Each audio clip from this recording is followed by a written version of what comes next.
Hallo zusammen und willkommen zu einem weiteren Video. Für die Galaxy Watch 4 gibt es ein zweites Update, das behebt die Probleme mit der digitalen Lünette.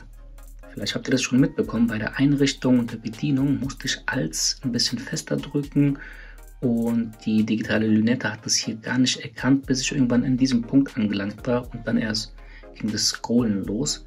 Und passend dazu gibt es jetzt ein Update. Ich habe es bewusst angehalten, um es mit euch gemeinsam durchzuführen. Ja, das ist es nicht. Wir gehen in die Galaxy Wear App rein. Genau, entschuldigt wieder das Flackern, das ist Wahnsinn mit diesem Gerät. Genau, wir sehen es hier, die Galaxy Watch 4 und unter dem Punkt Uhreneinstellungen seht ihr schon ein N. Gibt es ein Update, Software für Uhr. Und hier seht ihr es. Verbesserte Nutzbarkeit der folgenden Anwendung oder Funktion. Lünette berühren. Das ist es. Und ich hoffe, die Probleme sollten dann verschwunden sein bzw. behoben. Denn das Scrollen mit der digitalen Lünette war wirklich, ja, das Erlebnis war nicht so gut. So. Und dazu noch verbesserte Systemstabilität und Systemzuverlässigkeit. Das Update kommt daher mit 159,9 Megabyte, also knapp 160 Megabyte. Ich würde sagen, wir stoßen das jetzt an. Und gucken mal, was passiert. Und nach Software-Update für Ihre Uhr. Die Uhr wird jetzt von dem Telefon getrennt und sobald das Update startet, beziehungsweise sobald das Update abgeschlossen ist, wird Ihre Uhr automatisch wieder eine Verbindung mit Ihrem Telefon herstellen. Das ist sehr gut. Und nachdem das Update durchgelaufen ist, prüfen wir natürlich, wie empfindlich bzw. wie gut denn die digitale Lünette wieder funktioniert. Denn ich bin von der Galaxy Watch Active 2 Besseres gewohnt, muss ich ehrlich sein.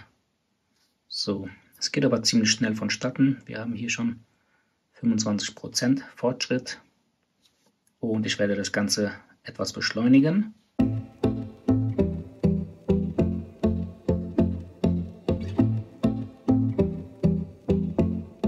Das Update ist fertig aufgespielt und die Uhr startet gerade neu.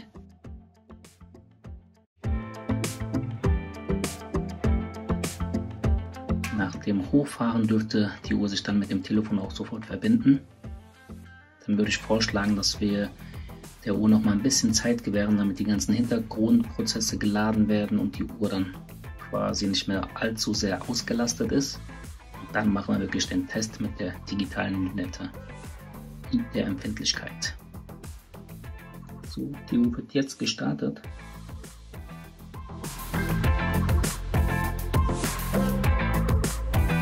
Da ist sie. Wir sind zurück auf dem Zifferblatt. Aktivieren wir das Z Fold 3. Gucken mal, ob schon eine Verbindung besteht. Tatsache. Tatsächlich, die Uhr ist mit dem Telefon verbunden. Und wir gucken mal, ob die Hintergrundprozesse schon geladen sind.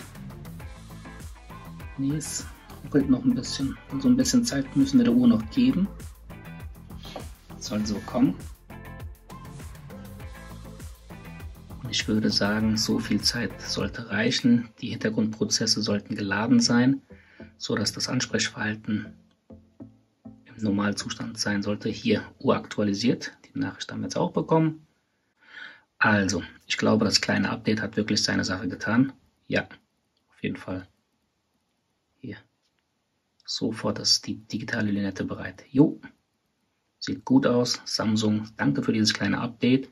Denn es hatte mich wirklich beim Einrichten gewundert. Entweder mache ich was falsch oder ich treffe mit dem Finger nicht den ganzen berührungsempfindlichen Rand. Aber nein, anscheinend war es wirklich ein Softwarefehler, der jetzt behoben wurde. Und das freut mich umso mehr. Jetzt macht die Bedienung der Uhr noch mehr Spaß. Vielen Dank fürs Zusehen. Das war's vom kurzen Video und wir sehen uns im nächsten Video wieder. Bis dahin, macht es gut und ciao.